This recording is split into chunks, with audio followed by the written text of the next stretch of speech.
Good morning and welcome to Coffee and, the longest-running panel discussion show in American radio. To make a comment or ask a question of the panel, call 401-766-1240 or email coffee@woonsocketradio.com. And now, let's join the Coffee and panel. Good morning, Coffee and time here on WOON AM and FM. It's Thursday morning. It's December the 18th. Thanks for joining us this morning. Once again, I'm Joe Callahan. Around the table, there's Bob Lauder. There's Bob Lauder. There's Bob Lauder. Hey, Bob. Good morning. Good to be with you. And usually we can make a grand entrance when Sue comes in. I but know. It's John this morning. John making the grand entrance. Festively dressed in a red sweatshirt. Looks maroon to me. Like St. Nick himself. Hi, John. Good morning. Sue Morning, Tester, everybody. Sue Tester McKenzie cannot be with us this week. There you are. There you There's go. the camera. So we hope Sue will be with us relatively soon. All right, as we move right along. So comments and questions can be called in at 766-1240. The first thing I'm starting off with is a quick, and I'm not being sarcastic here, is a nice round of applause That's all right. I'll be sarcastic for you. for the Rhode Island DOT, who actually said what they were going to do and actually did it. John, you're missing your hands. They opened up all the lanes on 146. Yes. What? Yes, and I did it, and I drove on it this morning because they said they were Two going to lanes on each side. They said they were going to open up the northbound lane on Wednesday night. So I don't know when they did it on Wednesday night. I said, okay, Thursday morning, let's see if it's really true. And it is. Yes, and then I looked on the other side going Monday south. night I was driving north, and I Yeah. saw them actually paving that lane Yeah. that you drove on. Okay.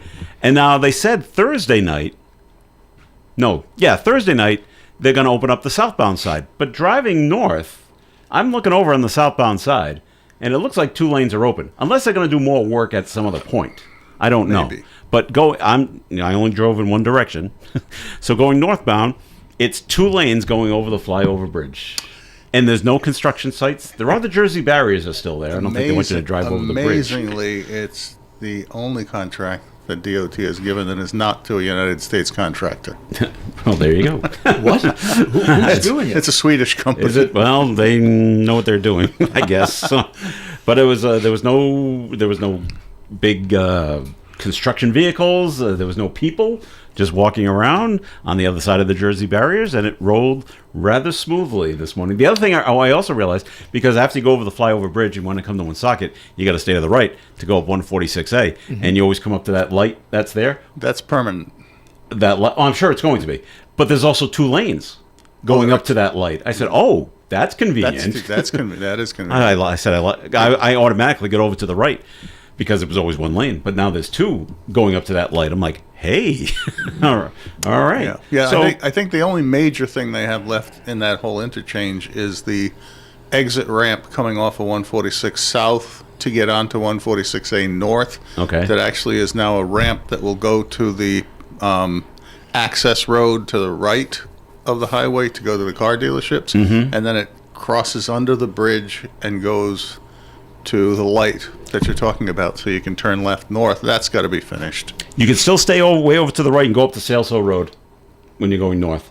So that's not an issue. But eventually that'll be the ramp all the way back on 146 coming down the hill. Now, the only business, I guess, I feel bad for is there is a gas station right after the flyover bridge.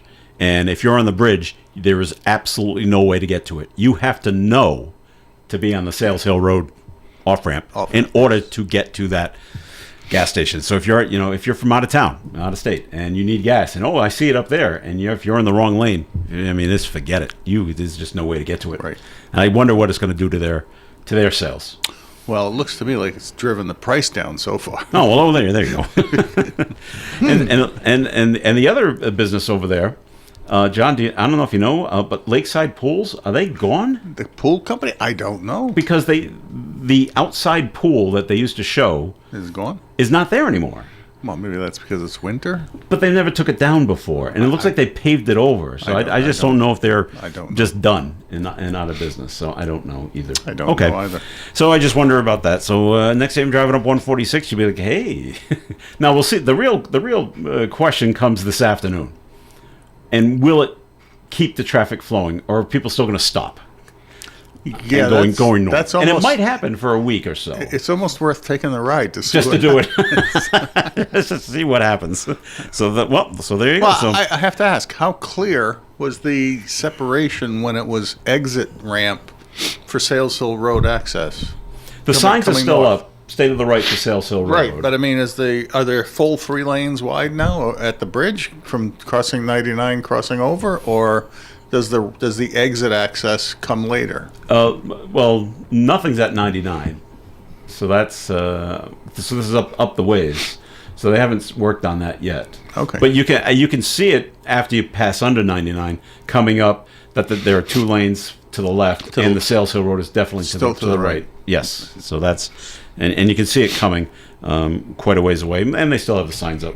Sales Hill Road, stay to the right. I hate to disappoint you, but I think there's some work that they're going to do too, not just on the 146 North, 146A North ramp, Yeah. and Sales Hill Road ramp on the southbound side, but I believe then they're going to do something with the whole 99 interchange. They are supposed to. What are they going to do with the 99? Well, that was the whole Interrupt traffic flow. Oh yeah, I had it, and because I wanted to keep it, it was a press release from the DOT. I think it was from 2022. Yeah. That said the whole thing's going to be completed in 2026, and it dealt with everything going. It was the Route 146 project from 295 to the Mass Line, because they need to fix that ridiculous crossover at 99. It's the northern end version of the mixed up mile. Oh, it's so scary. So they are going to do something there, and probably southbound too. 'Cause You're that's talking a about nightmare 99 as well. coming south, where it Yes. travels over the 146 and then merges 99 into south, but 146. 99 north when you're going north as well. And you got people, The ramps and all of that. yeah, people trying to cross over onto 99 from 146 north, and people coming off 295 that want to get onto 146, and they cross each other, or they try to Quickly. without hitting each And other dangerously. and dangerously. And I've lost track of how many times it's like, forget it. I'm staying on 99 to go up the Sales Hill Road and then take a left, along with a few thousand of my other friends that all get bumped over to the right, and you just can't get over. I take 99 almost all the time. Oh, rather to avoid all the traffic Okay. at the new construction at Sales Hill Road. Well, Yeah. maybe now you won't have to with the new 2-lane flyover bridge going north. Maybe it'll be smooth sailing if you just keep going north. Check it out. Yeah, It's, We'll check it out. But Okay. Once the traffic congestion clears for all of that indecisiveness and 2 lanes opening, it will, for you, if you're heading back into the north end to come down Park Avenue and such, it would probably be faster just to stay on 146. Actually, I'm hoping it will be. the way I usually drive back from Providence is I take 99 until you get to Sales Hill Road, take a right on Sales Hill Road, Yeah, that's then what I go did. down through Manville and onto Cumberland Hill Road and come back that way. Oh. And it's Seems like it's a much- long way around, though. In I my think it's case, much quicker. in my case, Yeah. I get off 99 onto Sales Hill Road, and then I take a left onto Old River Road, and come up Manville Road to Vernon Heights. Up- You people coming know up. all the back roads. Well, it's all back roads, but Yeah. it's because of the congestion on 146. Well, it's yeah. well worth it. Yeah. And actually, I will defer to the wisdom of Waze, because Waze takes me that way. when Oh, it's- does it? When I'm Okay. using it. Well, That just means wanted that's the fastest way home. to pass along that's what's happened this morning. The DOT said they were going to do it. They actually did it. They were right, and so yay for them. Okay. How often do you use the phrase "they were right" and DOT in the same sentence? Well, it's rare. So, but when I wanted to use it because you do use it so rare, and they said, well, we had to push it out another week or another month or something like that. I don't use it when I'm talking about the Washington Bridge down in East Providence, but I'm not worried about that one. What at the Washington moment, so- Bridge? There's still a Washington Bridge left? No. I don't know. There was another historic event last night. what was that? I mean, we're talking major history here. Well, we're going to get to Trump in a minute. Okay. So, But, the historic aspect to it is his speech was 18 minutes and he didn't ad lib. But he managed to mention Biden 6 times.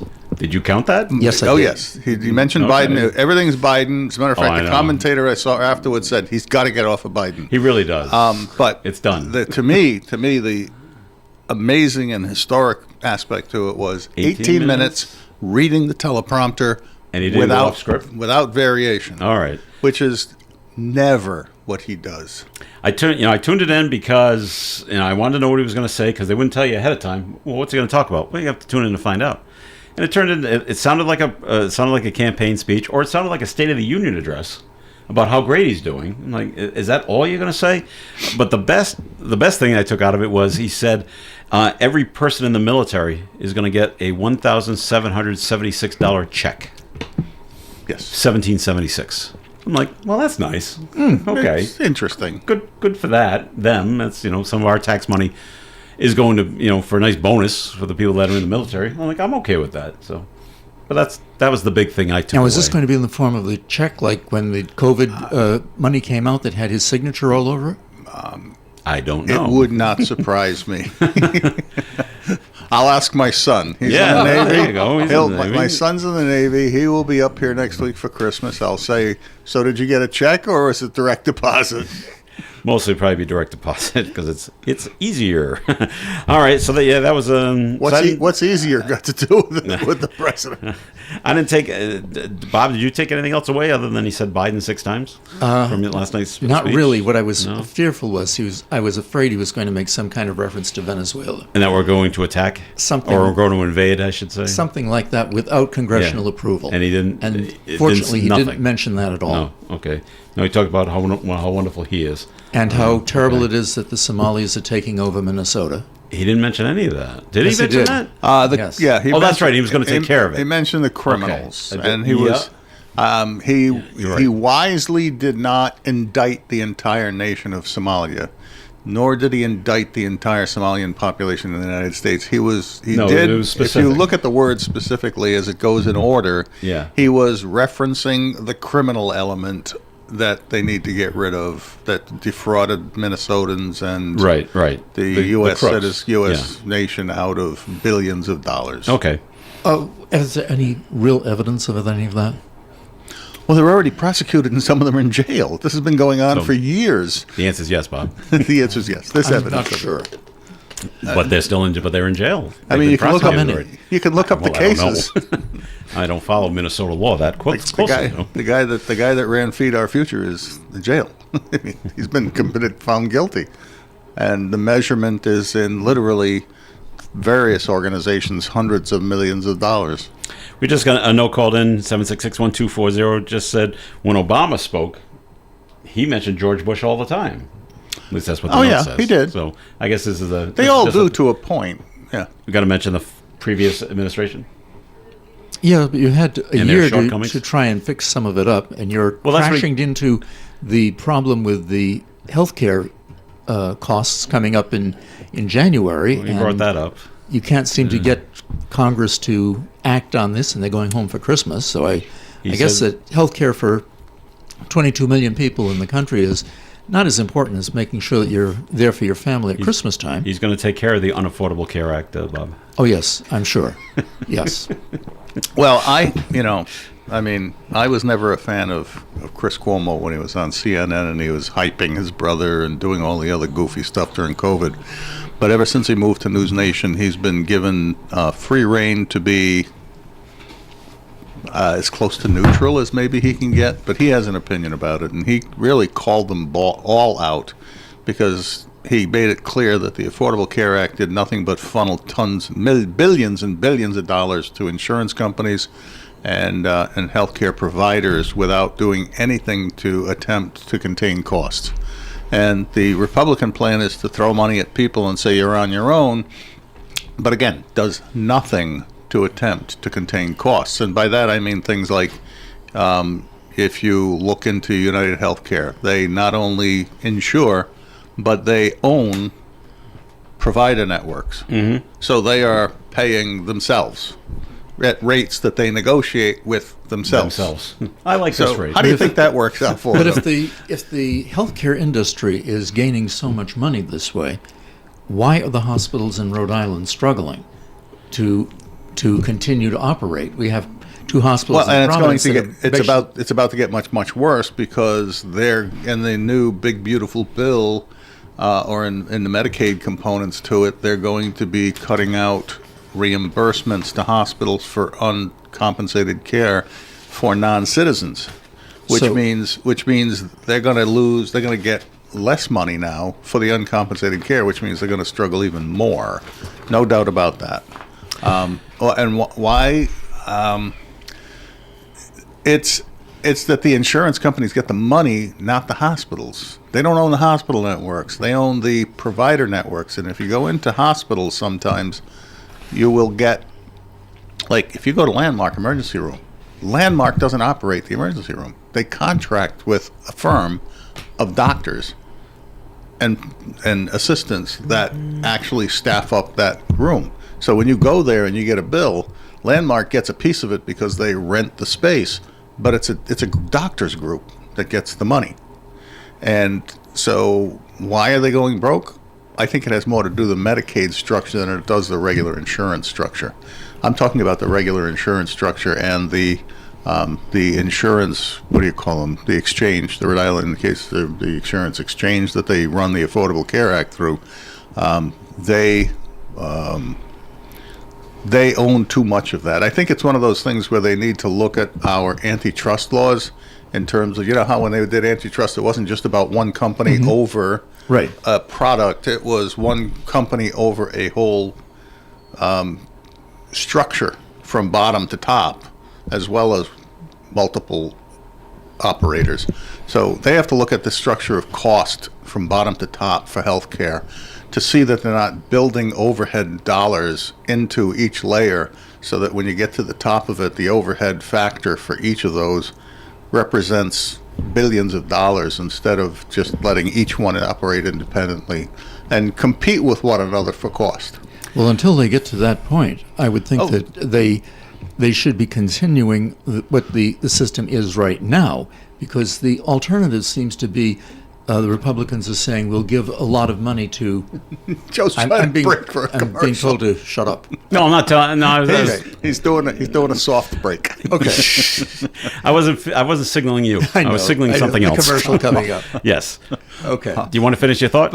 No, finish it, please. My finished thought was if the Republican plan to give money to people and allow them to negotiate on their own with insurance companies is the one that is actually approved by Congress, I can't imagine that a whole lot of us want to negotiate with insurance companies and try and find a plan.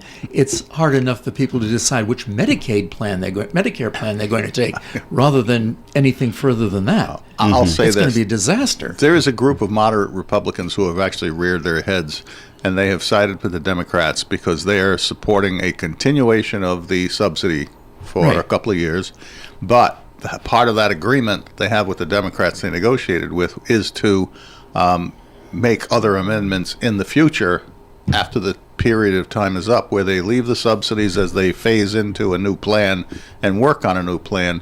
And unfortunately, the speaker seems to be bucking that, but I think he might have to surrender, because they're looking to, what's the term when the membership forces a bill to the floor without the speaker's approval?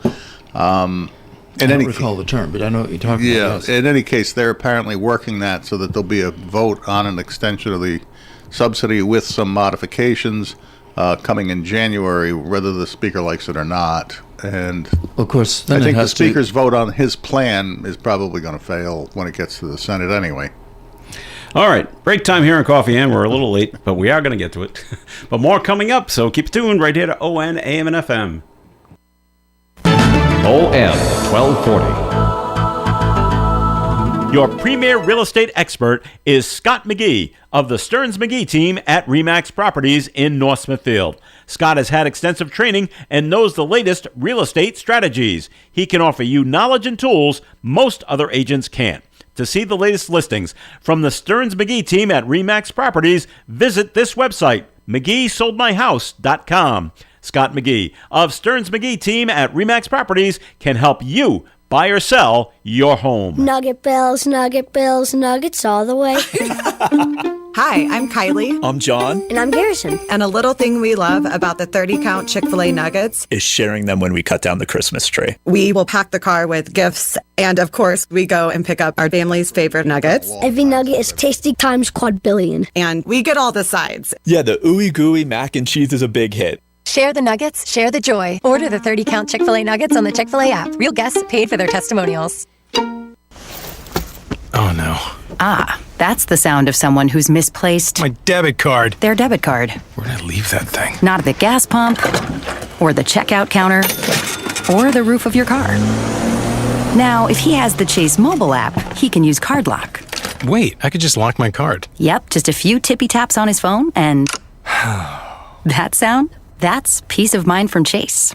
Chase mobile app is available for select mobile devices. Message and data rates may apply. J.P. Morgan Chase Bank N.A. member The FDIC. Coffee and panel is enjoying coffee from Down East Coffee Roasters. All their coffee is roasted right here in Rhode Island. Down East Coffee Roasters is available at all Little General stores. We're local and live at 99.5 FM. All right, Coffee In here on ON AM and FM. Thanks for joining us. Joe Callahan here with Bob Lauder and John Ward. This segment is being sponsored by the Blacksville Valley Call and Times. Sue Tessie McKenzie could not be here. She will be back soon with us. All right, is there anything you need to say, Bob, about that hasn't already been said about what happened at Brown University that you wanted to bring up? I think a lot has been said about it. I read in the Providence Journal this morning a lot of people who were criticizing what had been going on with regard to the information put out to the public. I think that it's very easy to criticize after the fact, and I think that from what I saw, that the administration, Smiley's administration, especially the police chief, seemed to be responding in a appropriate manner to what the facts were as they were given to them at that time.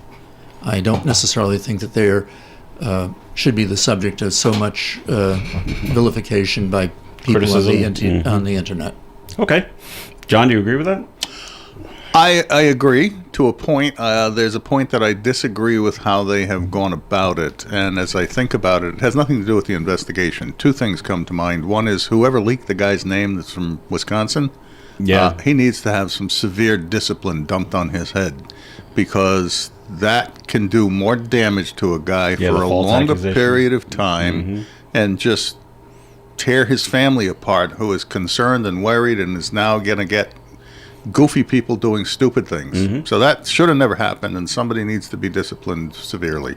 The second part of it is when they went to the Brook Street Fire Station for the first press conference in the middle of the night, which was appropriate, and then they did it again the next morning, sort of because by then people had gathered around, the national press was here. It gave them a chance to review what had happened, and it actually gave them a chance to clear the guy from Wisconsin by that time. From that moment, to my mind, and I think if you think about what other places do when they have these kinds of events, that's when the politicians should step back. The governor, the mayor, Congress people, the Attorney General. No, not the Attorney General. Not him. Okay. Should make their speech, calm the community, let everybody know we are going to do everything we need to do to protect the community and to deal with the problem. And we're going to turn it over to the public safety people now. Yeah. And if you think about what happened, like with Charlie Kirk and with other places, usually after that, first governor shows up, mayor shows up, it becomes the police chief is going to speak, the state police colonel is going to speak, the attorney general is going to speak, the FBI will speak. And when they moved into the public safety complex the next day after that last Brook Street press conference, the politicians should have been gone. But you always saw Brett Smiley and Dan. That's all you ever see. Yeah. Brett Smiley.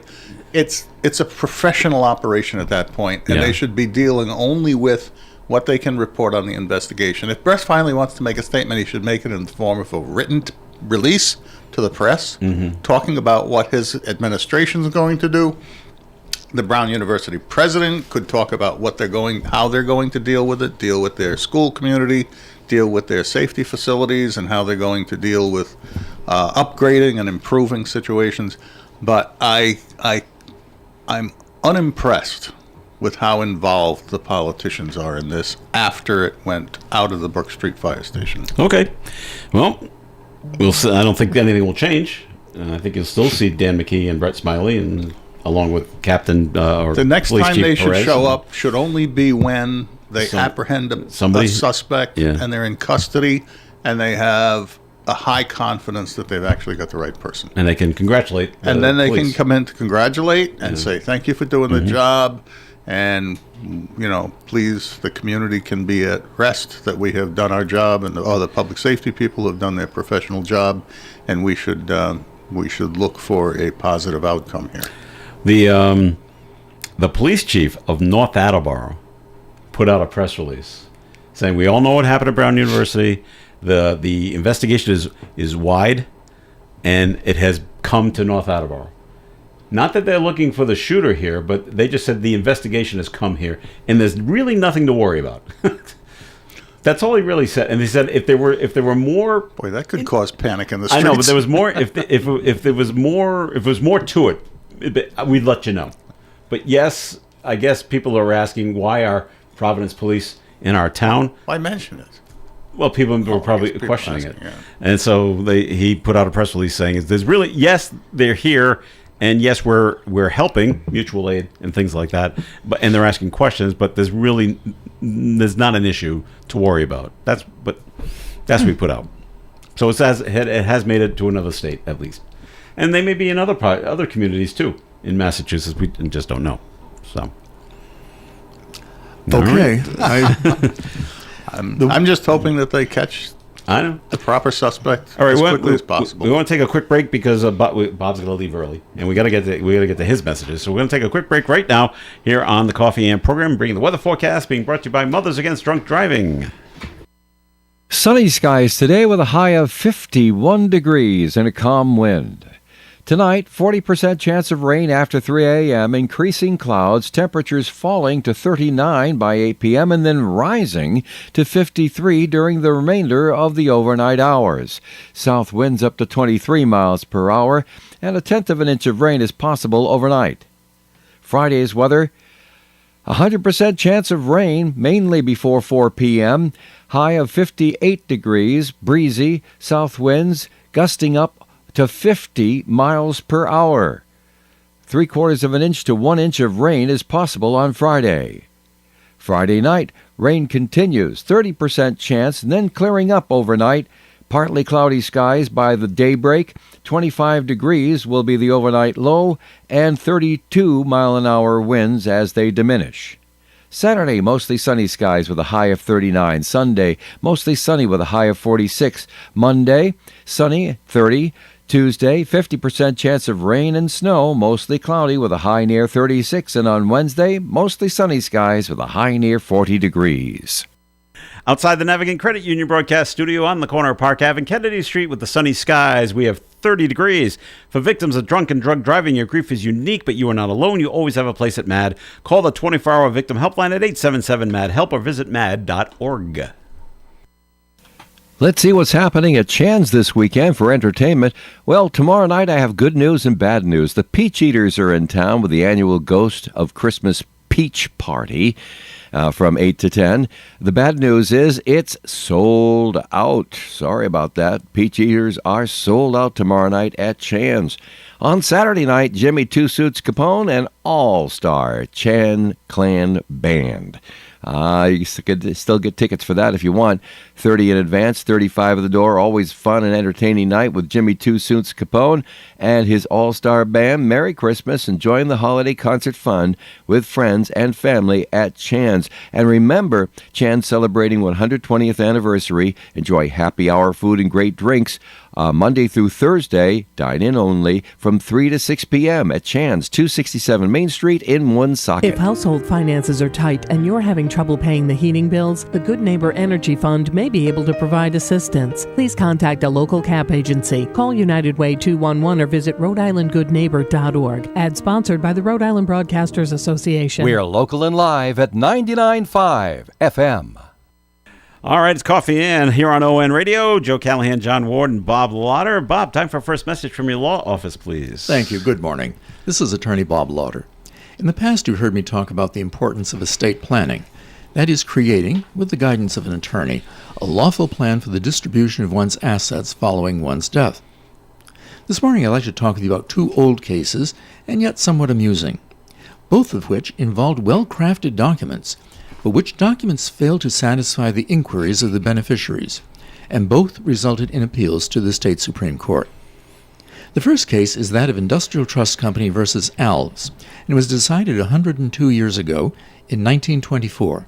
Actually, that's 101 years ago. The testator, that is the individual who was signing the will, was the incredibly wealthy Samuel P. Colt. He was an attorney at law, and he'd also served as the Attorney General for the state of Rhode Island. His will contained a bequest of $1,000 to each servant in my employ at the time of my decease who has been so employed for at least 6 months. Okay. The issue before the court was determining what he meant by servant.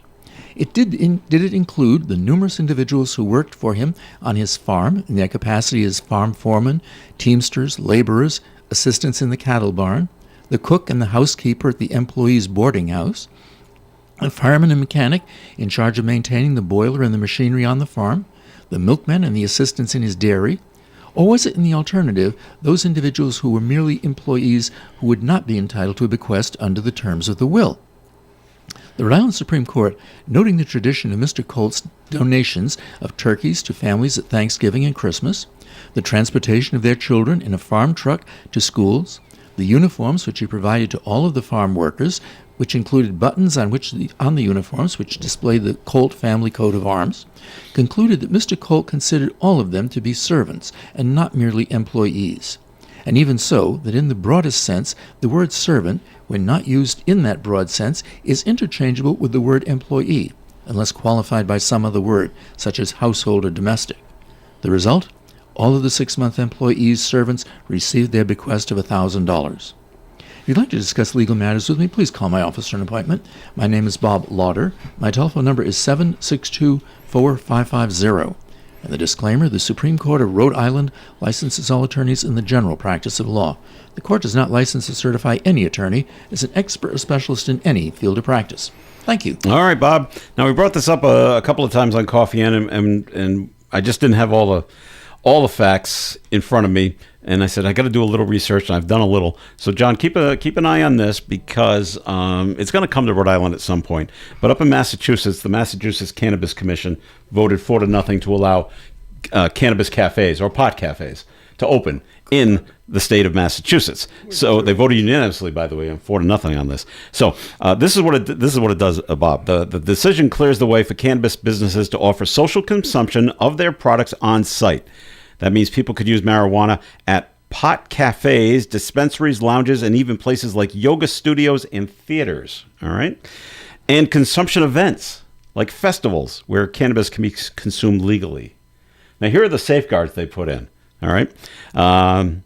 So social consumption sites must have a ride share plan. In case someone's too high to drive, you got to put them in an Uber or a Lyft. And it's up to the business to provide it. I don't know who's paying for it, but anyway. And you can't. The big question was, can you serve alcohol at these cafes? And the answer is no.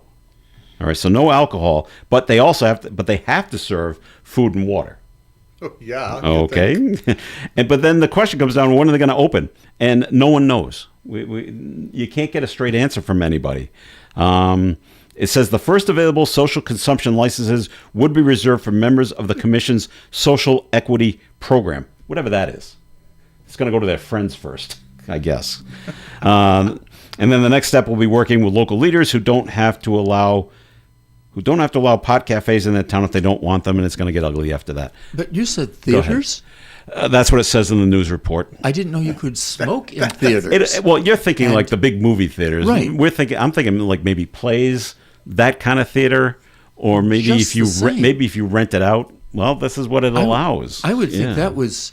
I can see having the pot cafes where you have a venue where people go and anticipate that they're going to be engaging in smoking marijuana. But if you go into a theater, even if it's just to see a play, you don't necessarily expect that you're going to be in an atmosphere where other people are smoking, and you'd get the fumes from it. Not since I went to a Kinks concert that I smelled pot inside the building, but somebody else next to them tried to smoke a cigarette, and they told him to put it out, but the guy with the pot was fine. That was fine, yeah.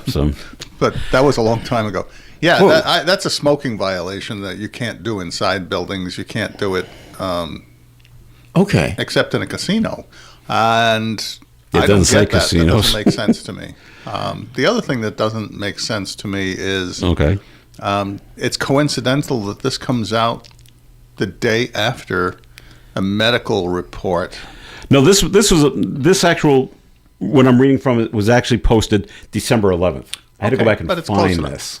Within a few days, then, Yes. of a medical report issued that questions the validity of the claim Yeah, that it's good for that you. cannabis has medicinal qualities to it. We had that are story worthy of yesterday. consideration. That's right. Strange. huh? So we don't even know that it provides proper relief that they claim. well, these- but what the heck? We're going to let But everybody these use pot it. cafes are not really for the medical marijuana people. They're No, for the recreational John Q public that just feels like smoking for fun.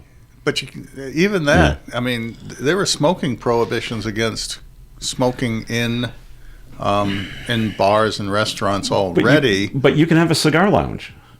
Yes, but What this will be. percentage of the sales of product there must be for cigars. Okay. So I guess this would be Same thing. They would have to have an exclusivity essentially to the Yes. sale of cannabis. Yeah, you can't bring in stuff from the outside. It's like bringing in restaurants that put up the sign that says no outside food or drink. You Yes. have to purchase it in right, here. Right, but the food sales in there Yeah. cannot exceed a certain percentage, and if it's to be consistent with the cigar lounge rules, which have to do with percentages of cigar sales versus percentage of food sales. And alcohol sales, but they can sell alcohol. We're assuming it's the food and water is going to be for sale. They just say they have to have food and water available. Maybe they're giving it away for free. Yes, Bob. No, you'll get you out a question. I have coming. no questions. Okay. My only opinion about this of consequence to me is this is just more government being more stupid. All right. We'll give it a few more years. It's going to come as soon as Mass figures this out and who gets them and where they go. It's coming south. Well, isn't it also still point. a violation of federal law? No, We don't even worry about it. Massachusetts voters voted to legalize it in the state. that's another story I saw last Yeah. week where Trump is talking about changing the classifications of marijuana. Yeah. In the drug, whatever the Right. rating system is they do for it, changing that. Now I don't know if it was to make it less illegal or not, but yes, it's still illegal under federal law. Massachusetts voters approved legalization of recreational marijuana in 2016. Wow, it's almost 10 years ago. And is one of 11 states where social consumption is legal. All right. But like education, I suspect Trump will say, "Yeah, we'll just leave it to the states." There's a person named by the name of Brian Keith, not the actor. I think he's passed on. He is the founder of Boston's Rooted In Dispensary. People come in. Tourists always ask, "Where can I smoke this? Where can I consume this?" So I think being able to say we can do it right here on site, that absolutely helps our business, and I think it helps our other cannabis dispensaries as well. Well, I guess it would.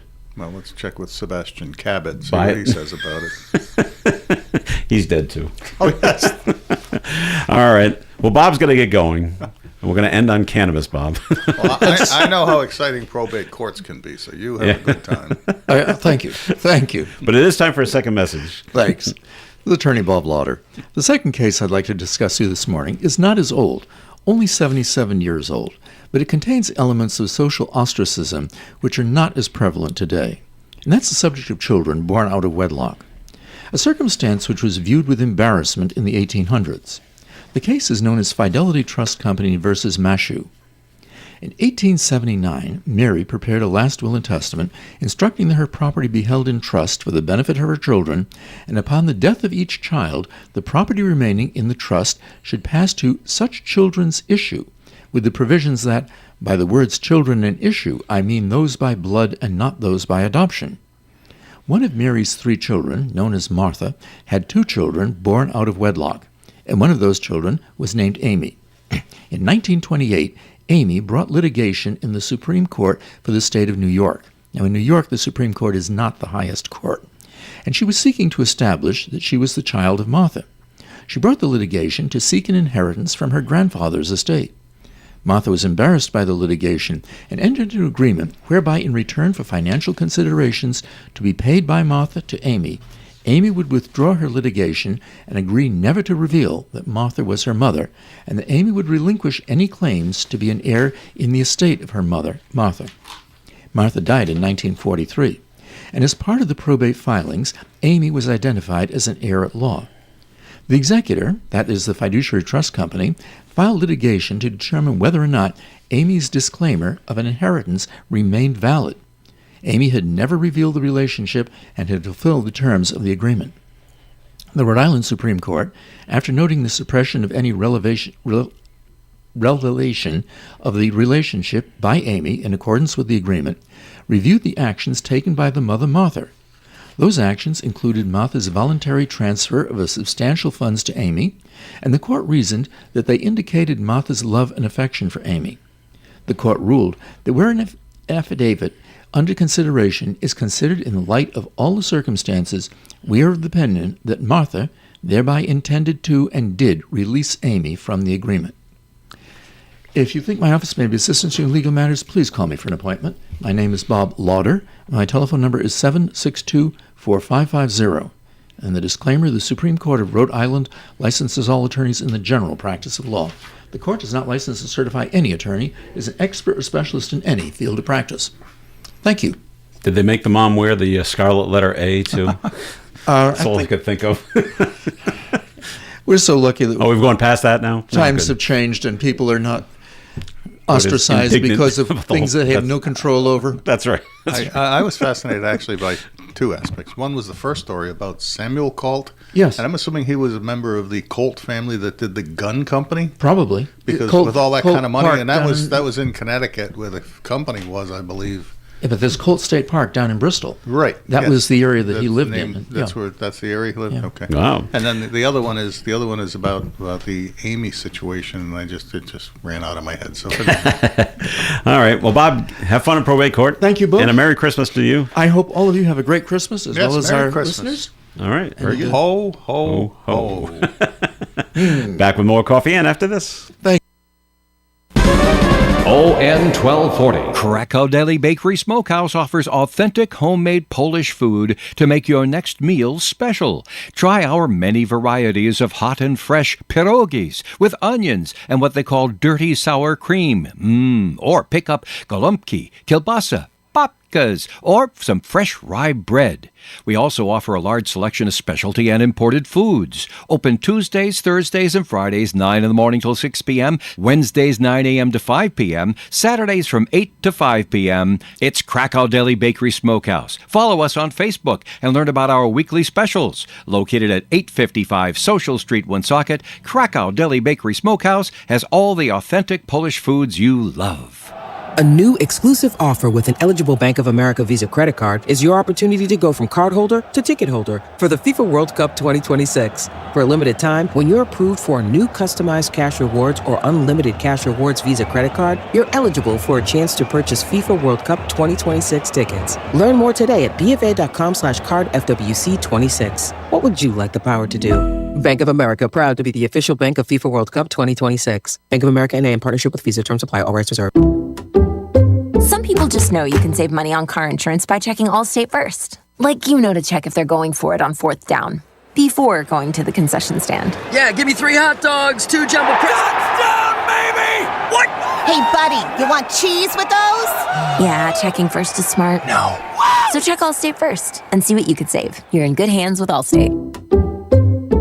Potential savings vary, including based on how you buy, subject to terms, conditions, and availability. Allstate North American Insurance Company and affiliates, Northbrook, We're Illinois. here for you on the Talk of the Valley, ON Radio. It's Coffee In here on ON. Thanks for joining us. This is Joe Callahan here with John Ward. Bob Lauder had to go, and Sue Tester McKenzie could not join us this week. But things going on. It's not just happening here in Rhode Island, but up in Boston. John, the Boston School Committee, they voted Wednesday night. They're closing 3 Boston public schools. I assume that their student population is shrinking? At the end of, not the end of this year, but the end of 26-27. District officials cite building conditions, could be old, okay, space limitations, and declining enrollment as key reasons for the closures of the 3 schools. Doesn't say that they're going to build something new. They're just going to disperse you out to the other schools. That can happen. It impacts about 850 students there in the city. Michelle Wu and Boston Public Schools leaders say the changes are needed to improve student experience, while parents and city councilors have raised concerns. They always raise You concerns. think? We always raise concerns. Parents always raise concerns. They're shutting down the Community Academy of Science and Health, Another Course to College. That's the actual name of the school. Starts with the word another. Okay. And the Lee Academy Pilot School. But they're public schools. But they're public schools, but they sound like they're there for like charter specialty schools, don't they? purposes. They do. But they say they're public schools. So where are And they they're closing. sending them? Just to generic public schools? Go to Boston Latin. I don't know where you're going to go from here, but they're closing them. Not the end of this year, the end of next year. And speaking of Boston... Woo. No, not her. This doesn't involve her at all. Oh, okay. 2 Boston store owners are facing fraud charges as part of an alleged SNAP benefits trafficking scheme. Yeah, yes, it happens. Federal prosecutors say that the 2 men redeemed over $7 million worth of food stamp benefits. And investigators say their 2 businesses shared a single storefront, and one was more like a closet with shelves and a register. And they also noted customers never left the stores with any grocery bags, even though they supposedly bought more than $100 worth of food. Just getting giving you cash for the this is the benefits. part that's disturbing about this whole SNAP thing, because everybody's making noise about people are going to lose their benefits and children will starve to death and we'll have dead bodies on the street because we're taking away all these food benefits. And the fact is, that's the kind of crap they're trying to eliminate by cutting off the fraud. But I don't think there's anything in the new rules other than a work requirement or an effort to work requirement that will deprive anybody of any SNAP benefits. It hopefully will deprive people like that of an opportunity to pull off a scam like that, or the scam they did out in Minnesota, or the scam they did up in Maine, where there are people prosecuted up there for it. I've seen stories about Columbus, Ohio. I'm sure every major city in the country has a fraud effort going on like that. I'm sure. The men were arrested on Wednesday, and each is facing 1 count of food stamp fraud. Doesn't say how long the investigation was going on. Well, it would be how long interesting were you if doing they. this? I'd love to know, and I'm not going to bother to look it up. I'd love to know what a count of food stamp fraud can get you for a penalty. I wonder. Because I hope it's a felony. If you can do what this woman that was jailed 12 times did and still managed to be out driving and kill She was somebody, arrested 100 times. 100 times arrested, 12 times in prison, and she's still out on the street driving around. I would imagine a SNAP fraud charge probably gets you, all right, go home and stop doing this. Yeah. All right. This probably comes as no surprise to you, John, on the political side. But Massachusetts Governor Maura Healey, one of your faves, right? Yeah, I know. All right. She's endorsing Maine Governor Janet Mills because Janet Mills is going to run for U.S. Senate. All right. Now, if Mills wins the Democratic primary, she will likely face Republican Senator Susan Collins. I'm sure you've heard of Susan Collins, who's she is expected to run for her 6th term next year in 2026. She's no young woman either. Susan Collins? She's 6 terms, so 6 times. That's 36 years, right? I got that right? Yeah. So yeah, but you're right. It's nothing that I'm not a doctor. I'm certainly not diagnosing it. But to listen to her speak publicly and with the nature of how she speaks, I always get the feeling that I'm listening to someone that has early stages of Parkinson's. Really? Well, maybe she does. With the voice. Yeah. Okay. But in a social media video, Maura Healey said Mills is the only candidate in the race with a proven record of standing up to, quote, bullies like Donald Trump. Healey hosted a fundraiser for Mills in Boston last week. Mills is practically complicit in the frauds that are going on in Maine. Are you kidding me? No, I'm not. This is what she said. She's a dope. All right. By the way, she's the one that went on record to say, I never did anything to block the gas pipeline expansion into New England out of New York. And they had a video of her from 2017 bragging about having blocked it. Well, there you go. She's a moron. She's also the one yesterday. On a good day, she's a moron. She didn't want ICE to be able to use Hanscom Air Force Air Base? Force Base for ICE to fly in and out. It's a federal base. It's none of her business. That's what I thought. It's none of her frickin' business. It's the Air Force. You don't own it. You don't control it. You know, it's the Air Force. They can fly in whoever they want. Somebody needs to just get in her face and say, "Shut You're up." wrong. Okay. As we all know, pennies are going away. Yes. Okay. The last U.S. pennies to be minted are selling at auction for $16 million. They really, I don't see the return on the investment here. Idiots. Okay, production of the copper-plated 1 cent coin. First, you would need to be able to have absolute certification that you have the last penny. minting. Yes. Because the mint would have to tell you in writing, in a permanent way, and I'm sure they get that. it is identifiable. And it has to be identifiable because if it gets stolen, it's just a penny. That's right. Production of the copper-plated 1 cent coin was halted this year as each coin was costing 4 times more than it was worth in U.S. currency. Last week, the last of the U.S. pennies were sold at auction in about 233 coin sets, with each one including a commemorative 24-karat gold penny. And the pennies fetched over $16.7 million at auction. Some people have a lot of money. They do. And just, this is what we... Will they get their money back if they ever sell these things in 10 or 20 years? Probably. There's morons every generation. That will say, "Oh no, I want that. I want that." Okay. All right. Other things are going on. A lighthouse in Florida is turning 200 years old. Marvelous. Miami is celebrating its oldest surviving structure, the Cape Florida Lighthouse, on the tip of Key Biscayne. Marked its bicentennial Wednesday night. With all the hurricanes in 200 years, it's still survived? standing, yeah. Wow. The celebration included projection mapping, 3D scanning, and AI video production onto the lighthouse itself. Wow. Well, amazing. Then I didn't know they had any. They built it with 21st century structural and guidelines. All that wind and hurricanes. You're right. I don't know. All right. Bizarre case out of Texas. Texas woman's accused of putting razor blades into loaves of bread. I saw that. Did you? The discovery was made at 2 Walmarts in Biloxi, Mississippi. But she's from Texas. Well, anyway, police would not give any clues as to why they think Camille Benson has done this. She's charged with attempted mayhem. I didn't even know that was too bad Bob's not here. I've never heard of this. That doesn't sound like a 30-year sentence. No. Her bond has been set at $100,000. Walmart, in a statement, thanked police and said they have removed and thoroughly inspected all potentially affected products, unquote. Police say there were no injuries from the incident, but who discovered the razor blades are in the bread without getting injured? Don't know. Unless they were sticking out of the bread. We didn't push it in far enough. Yeah, well, I don't know. Isn't that bizarre? That's the kind of criminal you have to question how smart they are. So how good a job did she do hiding it? I don't know. So, okay. And of course, you're in Walmart, which means, unlike Brown University, every camera in the world is going to get a high-definition picture of you. That's right. Oh, boy.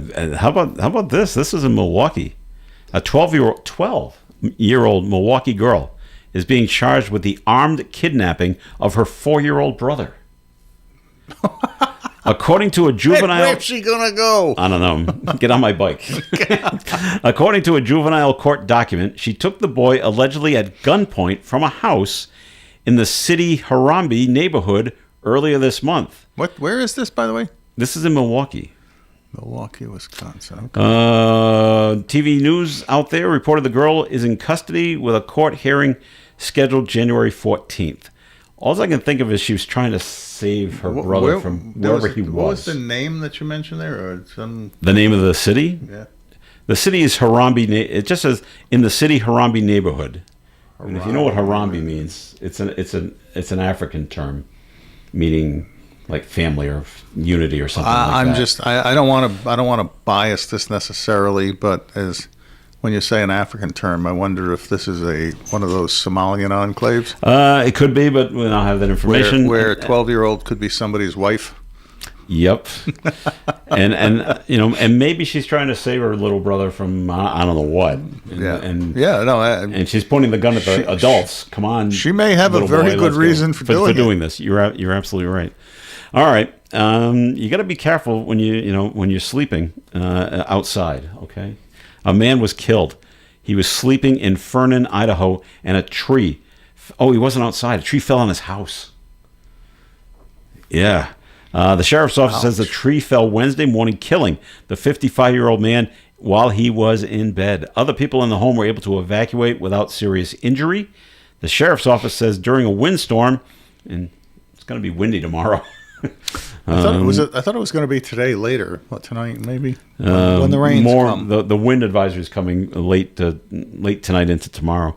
Let's see. During a windstorm, the sheriff's office says during a windstorm, it's safer to stay away from exterior walls if there are large trees nearby. That might not always be easy, depending on the size of your house. Well, I did get away one, from exterior I did one walls. better after the tree in my backyard went from standing straight, and they built up the neighborhood nearby, and it allowed the wind to get to it, and it went to about a 15-degree tilt, headed right for the middle of my house.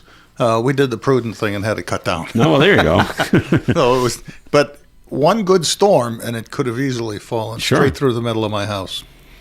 And because you just don't know the condition of some trees. No, well, unless you're an arborist, arborist, and if you have trees that, there are tree indicators that you can look for.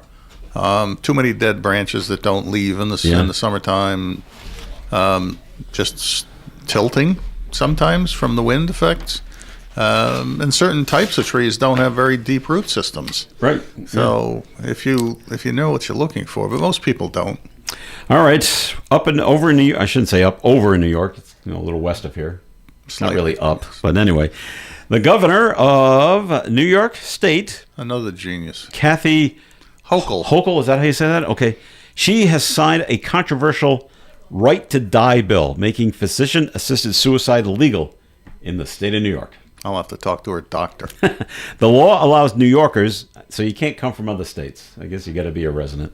Allows New Yorkers with incurable illnesses and less than 6 months to live to request medication to end their own lives. 3 doctors have to sign off on it, on the request, I guess. And Hochul had lawmakers put in additional guardrails that include a mental health evaluation, a video of the patient requesting to die, and a 5-day waiting period. In case you change your mind, I guess. Well, the tricky part about having 6 months to live is how long, the theory of hospice care is that you get there. You only get it once they have you at about 6 months left to live. How long was Jimmy Carter in hospice care? That was over a year. Oh, gee, what do you think? So how do you know you're going to be gone in 6 months? It's not carved in stone. The governor said it's a deeply personal decision, and you must be well informed. The governor, who is Catholic, by the way, admits dealing with a lot of religious conflict over signing the right to die bill, but says she came to realize, quote, "It's not about me. It's about 20 million New Yorkers," unquote. I mean, I kid about her, and I don't particularly respect her as a government official, but in the case of assisted suicide, with those kinds of guardrails, 3 doctors confirming that the person's condition is irreversible and they are virtually on the edge of death, and the mental health people that say that they can determine from evaluating them that they've made a conscious decision. Right. They're not laying there in a coma. Right. Then I do not necessarily disagree with that, because guess what? Not everybody's Catholic. Not everybody believes in the same things we believe in. That's right. And this is not about requiring something of someone as it would be to violate their religious rights. It's about allowing for them to make a personal choice to do something. And so I don't necessarily disagree with it under those specific guardrails. 12 states plus Washington, D.C. all have similar right to die measures in law in their states. So, well, if it doesn't compromise your faith to have somebody else make a choice about themselves, then under the U.S. systems of liberty, leave them alone. And we had a nationwide recall of nasal spray, stuff that's supposed to help. There's microbial contamination inside the nasal spray stuff. Nationwide recall for a homeopathic nasal spray is expanding. Metanatura, based in Albuquerque, is widening the initial recall it issued just a week ago over yeast and mold found in one lot of Reboost nasal spray. Now the company says it's recalling all lots of Reboost as well as its Clear Life allergy nasal spray because of concerns about the microbial contamination that could pose life-threatening complications in people who are immunocompromised. The recalled products were sold all over the country at stores and through online sales everywhere. It's funny. I had the privilege of working in a chemical mixing plant, and I saw how products are mixed in these stainless steel tanks that have to be. And when there's something that's used for either ingestion or topical treatment of humans, you have to not just clean the tank every time, but then you have to clean it out with alcohol and sanitize it. And if there's any bit of moisture in there, you can develop some mold and stuff. And I think about a nasal spray container, which is about, 1.5 ounces of fluid? Yes. And it is manufactured probably in a tank that is somewhere in the, 500 to 5,000 gallon tank that produces who knows how many of these bottles that's spread across the country. Good luck recalling all of that. Recalling all of them from every store. That'll do it for the show for today. Thank you very much for listening in. Our thanks to Bob Lotter, who was here earlier, and John Ward. Thanks for coming on in. Hey, a pleasure. Thank you. Merry Christmas to you. Merry Christmas to you, too, because by this time next week, I will be enjoying breakfast with my grandchildren and opening gifts. In lovely VA? Or are they coming up? No, everybody comes up here for Christmas time. Oh, nice. Okay. Enjoy the family. Yes, thank you. All right, stay tuned for Gary Smith and the crew. Do you remember coming up right after the 9 o'clock news? Broadcasting live and local daily from the Navigant Credit Union broadcast studio at the corner of Park Avenue and Kennedy Street. This is WOON Woonsocket Radio. And now, the news. NBC News Radio